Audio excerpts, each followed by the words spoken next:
I'm honored to be here and talk about these things. I'm a linguist, and I've spent 50 years doing linguistic work and teaching. As you can tell, I'm not a young person anymore, but I'm intrigued by what I do, and I'm just going to keep on doing it until God gives me breath. And so I'd like to talk about some of our research that we've done in North Carolina on native voices of North Carolina. We've done two pretty big studies. Actually, we've done three. I'm just going to report two here. And I'm going to talk about the situation of Native American languages. Okay, while people talk about a climate crisis, an endangered species, and all kinds of sort of situations in which species are dying, what we fail to recognize is that there are about 6,000 to 7,000 languages in the world. 90% of those will become extinct by the end of this century. That means only 10% of the languages today will be around by the end of the century. I won't be around, and you probably won't be around, and they won't be around. Just in the last century, California itself has lost 50 languages spoken by Native Americans. Now, here's the thing. When a language dies, history, culture, and important scientific information are lost, when no one can tell the story anymore. So this is just a little more recent. Okay, world's linguistic diversity decreased by 20% in the 25-year period between 1980 and 2005. And linguistic diversity among indigenous voices during that same period declined by 20%, 60%. So we see that it's a radical concern in terms of the Native American voices. And by the way, I'll send this PowerPoint to Justin and Jacqueline, and they can post it on your portal. I'm sure you have a portal somewhere so that you can look at this and you can see. So as it turns out, North Carolina actually has a strong tradition of Native American languages. As a matter of fact, there are more Native Americans in North Carolina than any other place east of the Mississippi River. There are a bunch of native languages that were spoken in North Carolina. And as for those of you who are from Virginia, you can see that these don't stop at state boundaries. State boundaries are just things that sort of white people put up to keep one group separate from another. What is really interesting, though, is that they're really diverse. So for example, a language family is a group of languages. So for example, Spanish and English and Italian and Portuguese and German are all part of a language family. So even though they aren't usually intelligible to each other, they come from the same source. And actually, there are 4 different language families in North Carolina. I'm not just talking about particular languages, but I don't know of any place that has this many different language families. So that would be sort of a language family would be Austro-Australian, that is Australian languages and people around there, versus Indo-European, which is English and Spanish and so forth. They are that distinct. So we have a robust tradition here. And of course, we also have a fairly tragic history in terms of the Indian Removal Act of 1830 by Jackson, which moved lots of Indians to Oklahoma through the Trail of Tears. And that's part of the important story. So what I want to do is talk about the significance of language for Native American identity. So one of the things is, what does language indicate? How important is it to identity and so forth? And the fact of the matter is, everybody wants to be from somewhere. The voice from nowhere is not a voice embraced by people. Even when we sort of synthesize speech and make things sort of, artificial, we always have to make some dialect choices. So it's not impossible to speak without being from somewhere. And then there's the whole role. If all the Native American languages are dying, you know, what happens to the voice of Indians in terms of language? And then finally, the whole role of language and dialect in Native American cultural identity. So actually, I'm going to talk about two different situations here in North Carolina. One is the Lumbee situation, where in the 90s and early 2000s, we did over 150 interviews in Robeson County. And then I'm going to talk about the Cherokee situation, which is the only native language that is still spoken in North Carolina, which is a smaller community in the western part of the state. So that's what I'm going to talk about and contrast how language works with identity. By the way, if you want to ask a question while I'm talking, I'll talk for about 30 to 45 minutes. And then you can interrupt and ask questions. Just indicate some way that you have a question, and we'll recognize it, and I'm happy to answer. Okay. So let's talk first about the Cherokee Nation, which is the only native language still actively spoken by about 250 people.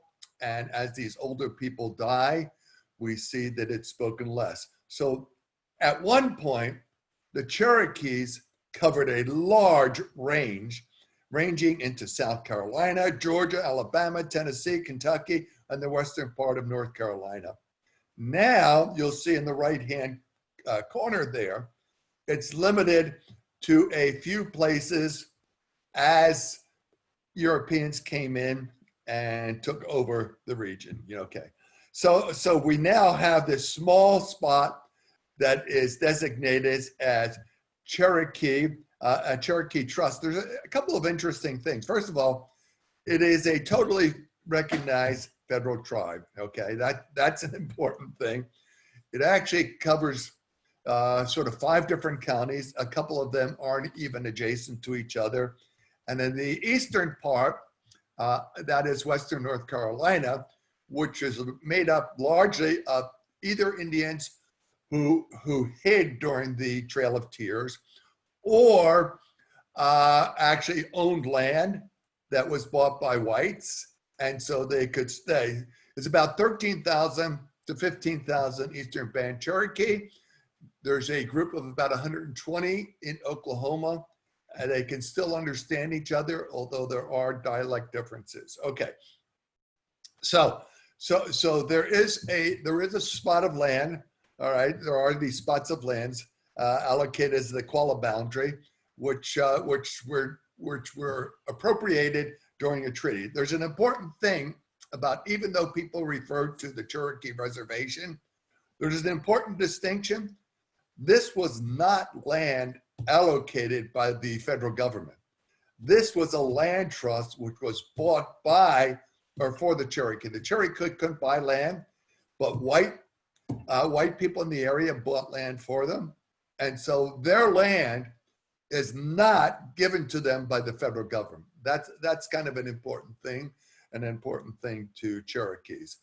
They have a strict tribal enrollment status, because they make money from the casinos and other events. And so in order to participate in that, you have to be strictly recognized on the basis of a census roll and so forth. Okay.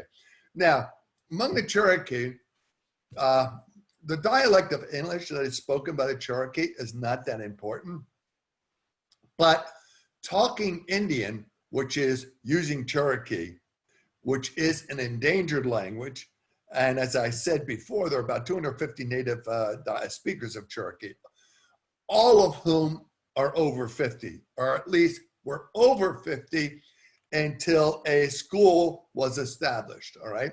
So the variety of English used by Cherokee residents in Qualla Boundary is aligned. If you listen to their English, what you'll hear from the older speakers is sort of the English of Western North Carolina, from the mountains, from Appalachia, along with from transfer things that indicate that they're not native speakers of English, and that's the influence of the Cherokee language. So let's learn a little about the Cherokee. A couple of years ago, we did a film called First Language, The Race to Save Cherokee, which appeared on national TV and won an Emmy. And I just want to play you, first of all, here's what Cherokee sounds like. And this is kind of a neat story.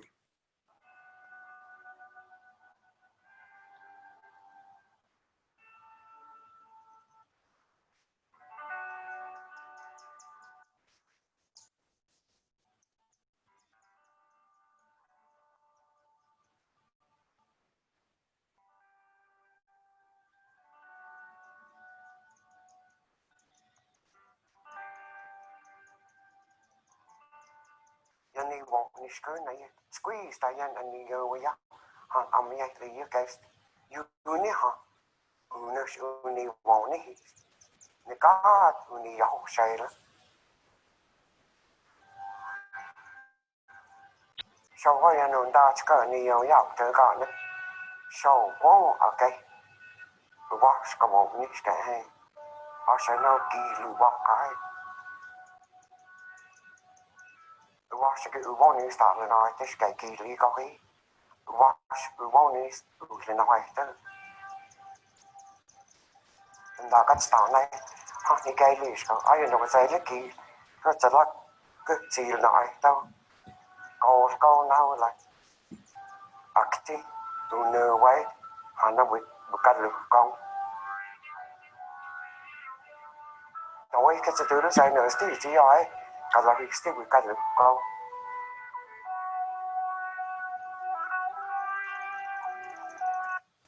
Okay, so that gives you an idea of what it sounds like. There are a few sounds that are not heard in English.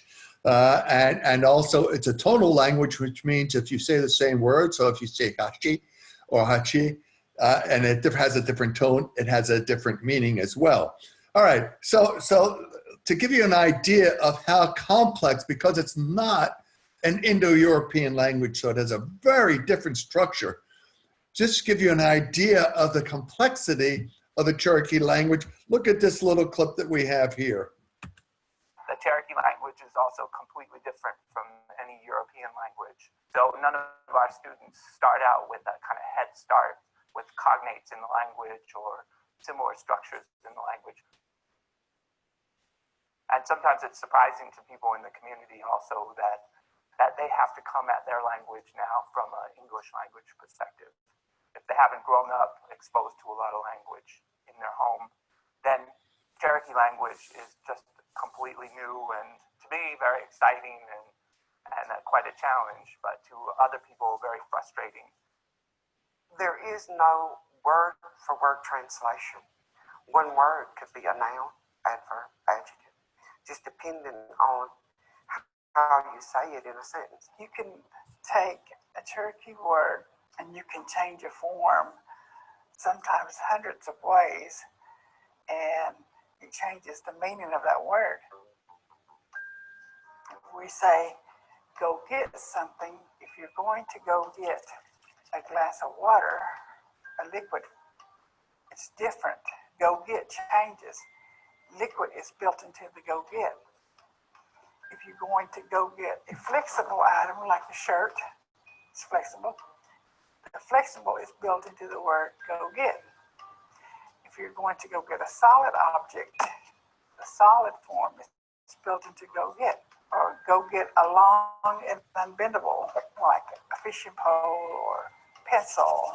If you're going to go get an animate object, something that's alive, a chicken, go get the cat, go get the dog, go get changes. So that's the hard part of teaching learners when they're older. Okay, so you can see in that you can't just say, oh, go get that thing. You got to say whether it's a long bendable object, whether it's a person or an animate object. So all of these distinctions are right in the grammar of Cherokee, making it very difficult. Now, there's a really interesting history to the Cherokee language. You saw some of the alphabet there that was indicated. The Cherokee used what we call a syllabary. Okay, a syllabary is where you have a different letter or indication of an entire syllable. All right, so you don't have a single sound, you have a whole syllable. Now, this is the interesting thing, that an Indian, a Cherokee by the name of Sequoyah, in 1820, was the first indigenous person to ever develop an alphabet for a language. He developed it in a couple of years, and it was an amazing kind of discovery that actually transformed literacy among the Cherokee back in 1820. So I'm going to watch a little clip, and then we'll talk about it a little and what this meant. Whoops, sorry, here we go.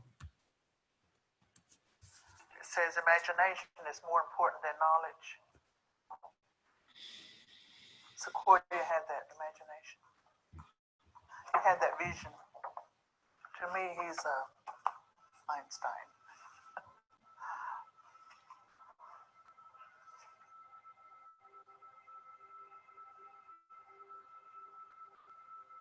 His Cherokee name was Sequoyah, and his work was destroyed by some of the community people, even his wife. He went back and started all over again until he finished that work. And it was a great thing. It was a great invention because it's helped us to preserve the language.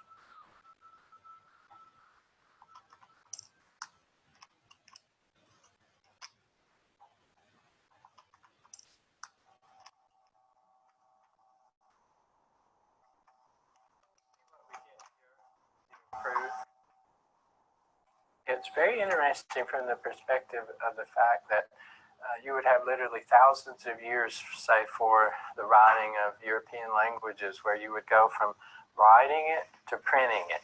And so, but for this language, he finished his work on the writing system in 1821, if I remember correctly. And then 1828, you have the first printed form of it in the Cherokee Phoenix newspaper.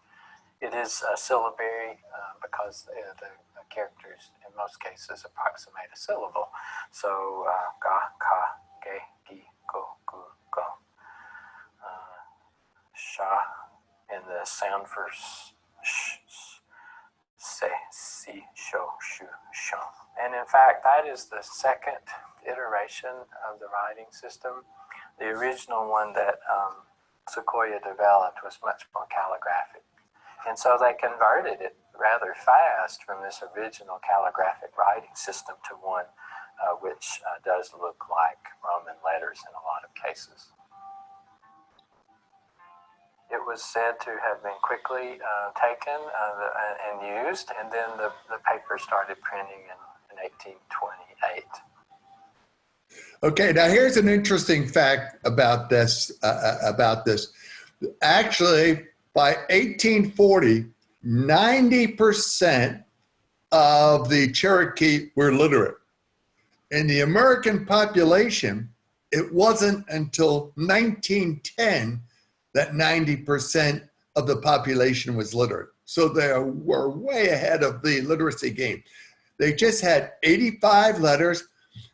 Actually, it's kind of cool today because when we're out in Cherokee, we see kids texting each other in Cherokee because there's a Cherokee alphabet that they can simply download to their phone, and they use that. And of course, then nobody can understand what they're saying, which is kind of a code, and kids sort of like using it, which is really neat because there are just 85 different letters. Okay, so what's interesting is the whole distinction in terms of language is between speaking Indian, which is using Cherokee, or not speaking Indian, all right? So basically, they don't care what dialect of English you use, all right? The whole significance of it is speaking Indian, which is considered to be Cherokee. Now, so what do you do when about 250 people are all that remains of speaking Cherokee? Well, One of the ways of trying to preserve it is to develop a preschool and a school where Cherokee is the language of the school. And so with some of the funds that they acquired from the gambling casinos, they've dedicated some of those to starting a school in Cherokee. Now, it starts from birth. So, for example, any kid in preschool can go into this where Cherokee is spoken. There's a native speaker in the classroom with the teacher who has learned to speak Cherokee, because they're mostly younger speakers and so forth. So it's really kind of an interesting situation in terms of the use of Cherokee, which I'll show you here.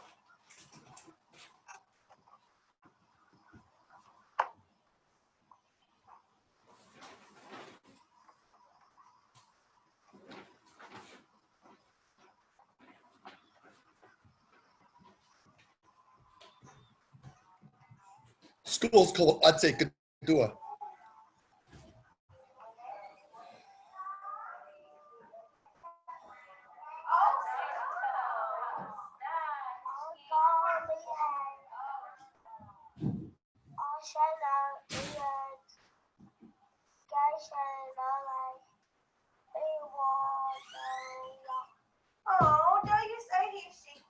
Azekadua Zinadelo Gosti Nukadua Academy is a total immersion program.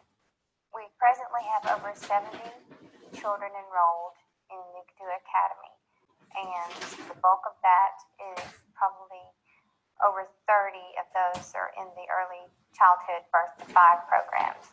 We start with infants, and then we go all the way up to 5-year-olds. And then we go into elementary, and we have roughly 40 students that are in kindergarten through 3rd grade. And as that oldest cohort progresses, we add a grade each year. Originally, language revitalization has come about from different corners of Cherokee. There are different approaches to it, and there still are.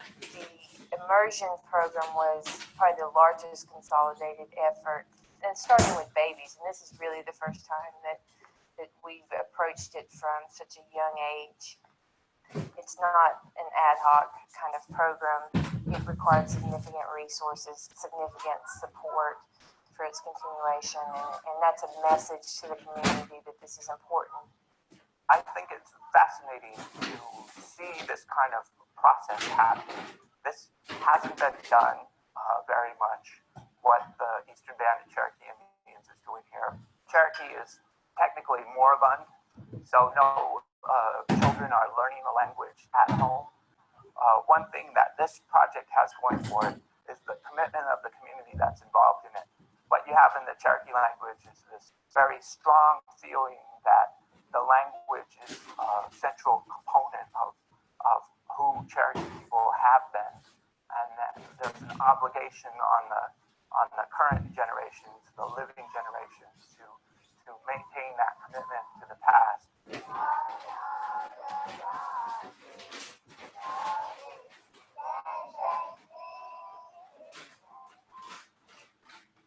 Okay, so there you see the school in action, and that's really the only hope of preserving Cherokee.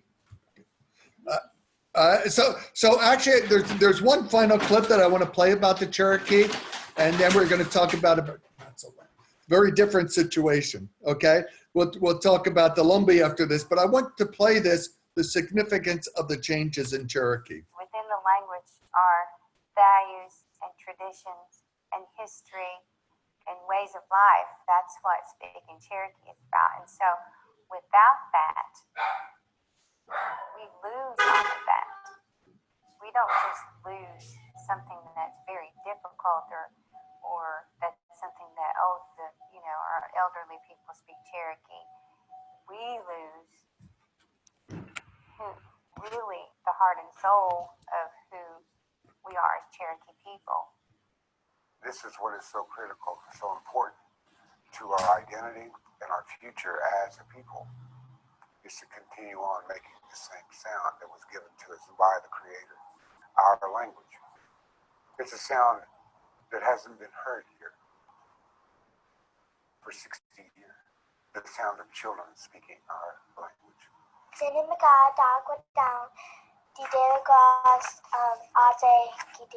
If we go some places and we start see our friends or something, we usually like go up and speak Cherokee sometimes.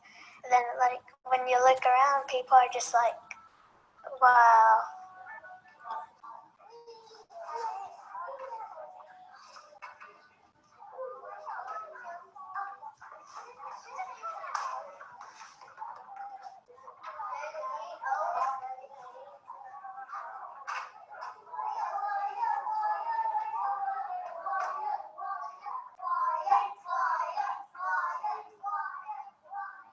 My son, we actually ran into his uncle at Family Dollar. I mean, just the store, and him and his wife was talking in the language.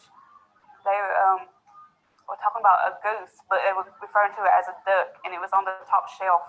And the uncle was sitting there calling it a kwanu. And here Young was, he was probably about 3 or 4 at the time. And he was like, Hadi, Shasha. And the uncle turned around and he looked back at his wife, he looked back at Young, he's like, do you speak Cherokee? But he was talking to him in Cherokee this whole time. And he's like, uh-huh.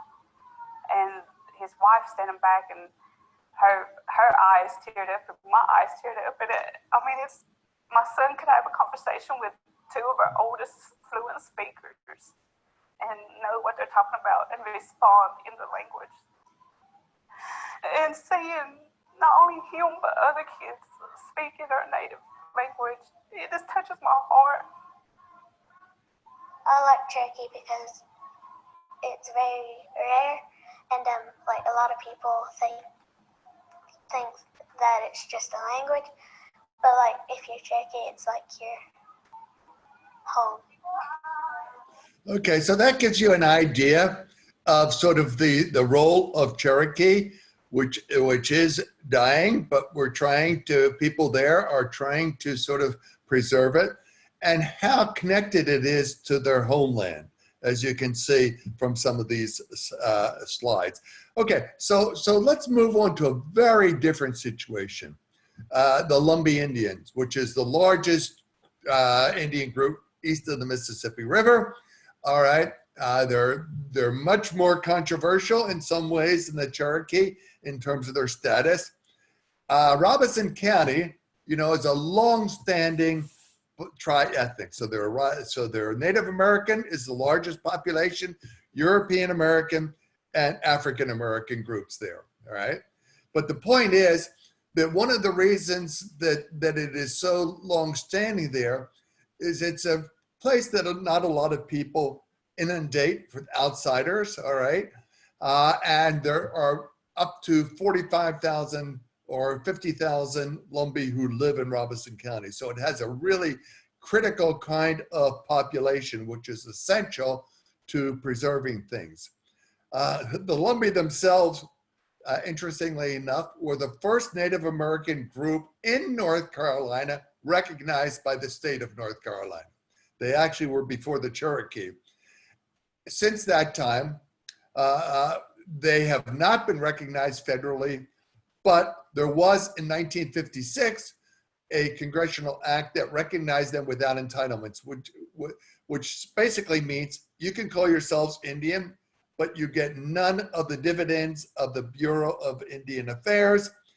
And since that time, there have been at least 20-some congressional acts to try to make them a fully representative and endowed part of Native American tribes.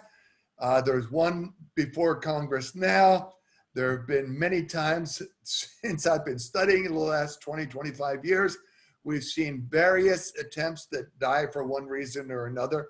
And there's currently one up that, again, we hope has a chance of being recognized. Okay, now here's the thing with the Lumbee, all right? They lost their language, their ancestral language, their Native American long ago. They were one of the earliest groups to encounter Europeans, and they have been speaking English since the 1700s, which is kind of interesting. And actually, we even know the first two Indians who learned English because there are towns named for them. Wanchese is a town, and we know he learned English because he went to England with a group and Manteo went to England for a couple of years, and there they learned English. So they're the first recognized speakers of English. But the point is, they encountered English-speaking Europeans very early in the game. People on the West Coast, like California and so forth, didn't encounter English speakers until the mid-1800s. So they've had a much longer time, and it's natural that they might lose their language. The other thing about the Lumbee that is really kind of interesting is that we think it was an area where a number of different Indian language from different families were existing. And so in that context, there would be some reason to sort of assume a lingua franca because they couldn't understand the other Indian languages. So it's a multilingual situation, and there would be English would serve as a kind of lingua franca so that everybody could talk. Okay, so that's the situation in terms of the Lumbee's language. And they also have had a long-standing, like lots of Native American groups in North Carolina and Virginia, suspicion about their Indian status, even from other ethnic groups in Robinson County. So for example, when we were interviewing whites in Robinson County about 20 years ago, I can't tell you how many times we would interview a white person and they would take me aside and say, let me tell you something that you should need to know, that the Lumbees aren't really Indians. They're just mixed blacks and whites who don't want to be mixed. You know, so there's a lot of suspicion that it's associated with the Lumbee. All right. And in fact, one of the interesting, it also sort of leaks over to popular culture. Now, some of you Lumbees probably know who Charlie Lowry is. She's a singer. She was on American Idol, and when she was on American Idol, the distinctive thing about her was the way she talked. So I want you to listen. Here's a quote from her, and I'm going to play this for you. Unfortunately, they have blocked the actual video now, but you can listen to her. What do you think, America? Watch this. Take it away, Charlie. Good luck. Thank you. Here she is. I'm 20 years old. I'm from Pembroke, North Carolina, and I'm a sophomore at the University of North Carolina at Chapel Hill. I am a member of the Lumbee tribe. It's the largest tribe east of the Mississippi River. I've worked a lot of years to get up to this point. I'm happy. I think my accent, has made me distinctive from the other contestants, but I want them to notice me for my talent, not the way I talk. Being in American Idol is once in a lifetime experience, and I'll treasure it forever. But Charlie, I love your speaking voice. It reminds me of my Southern heritage. Say something to these fine people. Hello, America. Is that good? Okay, so that's Randy Jackson, who is in the background and who sort of identifies, because there's something distinctive about her speech. It's not a Native American language, of course, but it is a variety of English, which is fairly distinct.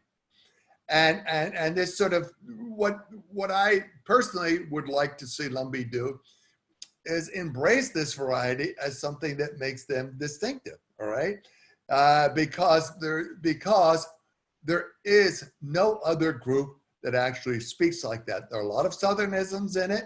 Randy doesn't identify it as distinctly Lumbee, which a lot of people outsiders do. As a matter of fact, listen to this clip about language identity, which is associated with an American English dialect. Oops, sorry. I said, well, that's how we recognize who we are. Not only by looking at someone, we notice who we are by our language. You recognize someone is from Spain because they speak Spanish, or from France because they speak French. I said, and that's how we recognize Lumbees. If we're anywhere in the country and hear ourselves speak, we know exactly who we are. So it's not because of a native language that they identify who they are, but it's because of the dialect of English that's distinct. So you can see the quote here: we're anywhere in the country and they hear ourselves speak, we know exactly who we are. So this is kind of an interesting thing. We were curious, and so we devised a test, all right?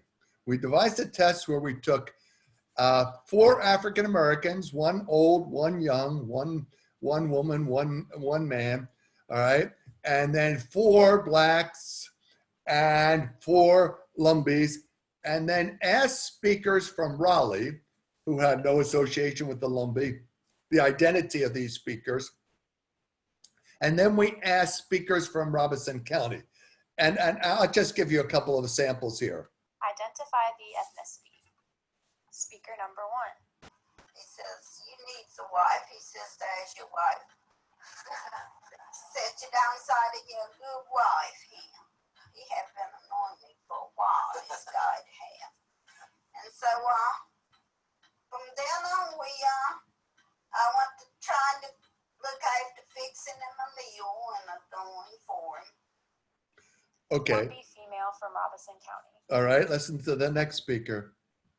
I won't do all Speaker 6, number but. 2. I'm thinking about cutting hair. And we had went in the back room because Mama had told us not to do it. And we had got the clippers out of in my dad's room in his drawer.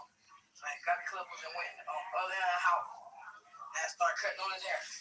I cut on the back and around here. I still remember that day I cut his hair.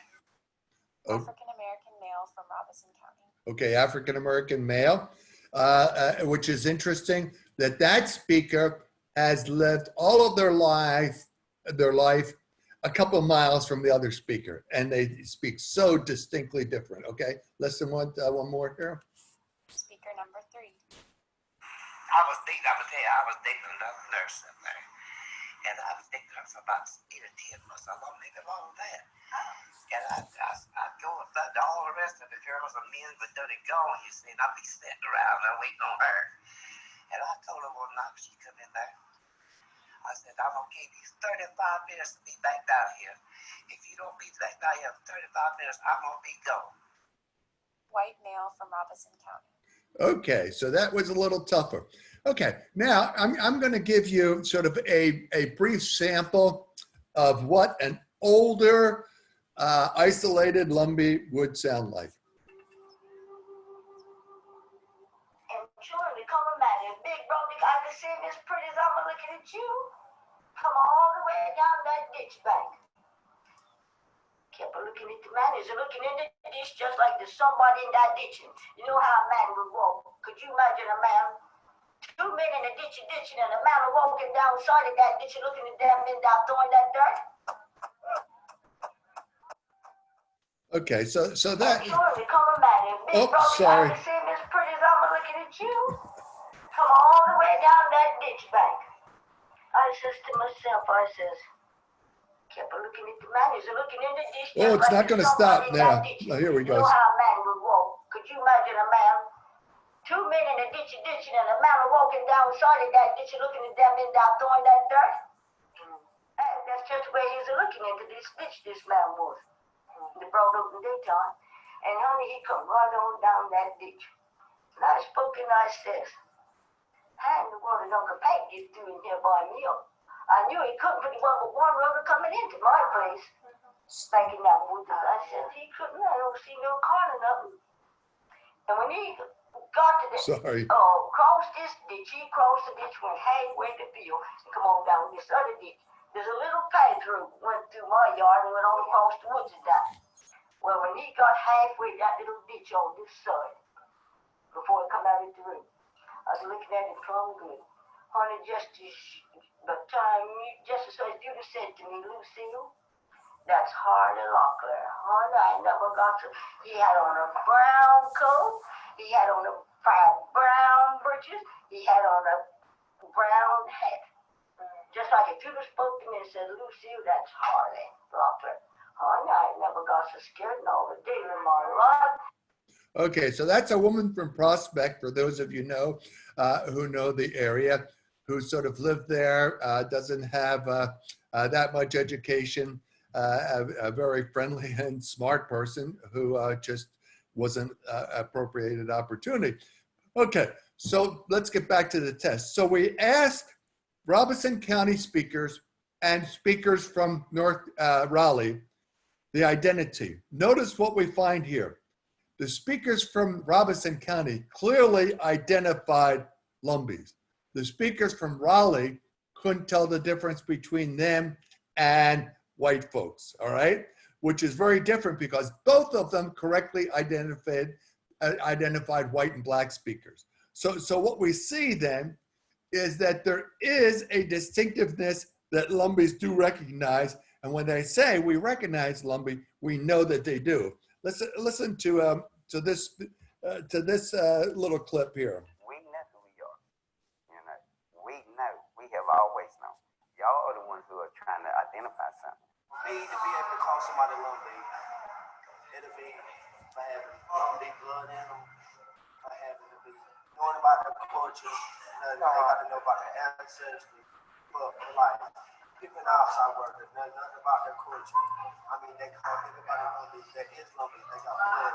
Yeah. They know nothing about their culture. That's about it. To me, really, I can't. I mean, they are Native American, but for me, I really can't consider them Native American if they willing to learn about the culture.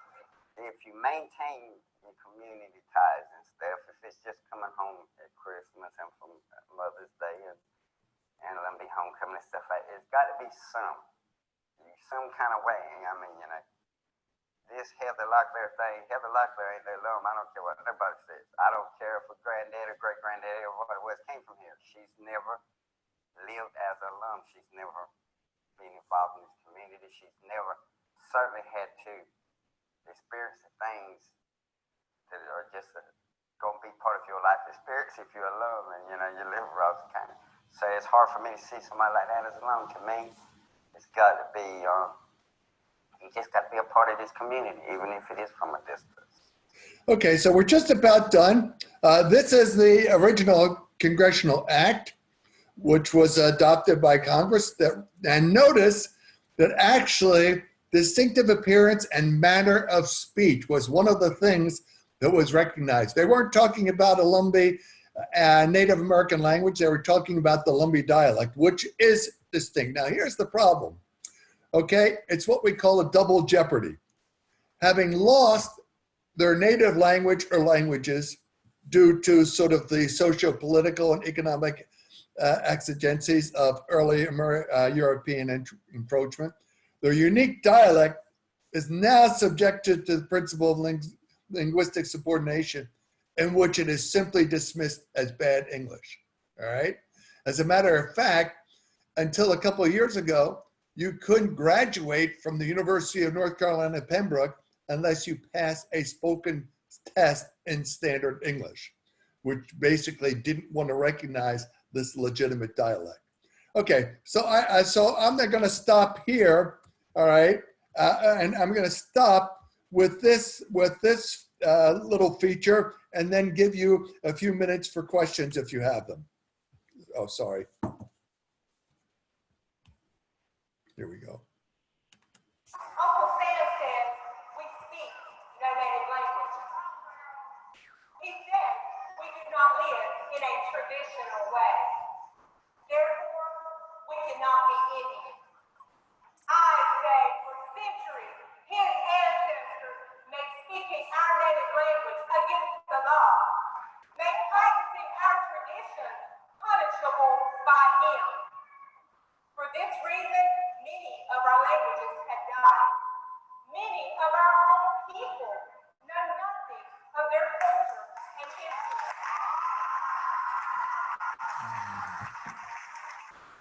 But the Indian blood runs thick and strong through our veins. We are Native Americans, Indian by birth. Okay, so that gives you an idea of what we're talking about. And I want to sort of open it. Let me stop sharing here. Okay. Okay. Yeah. And give you a chance to, sorry. Yeah. Okay. Okay. Here we go.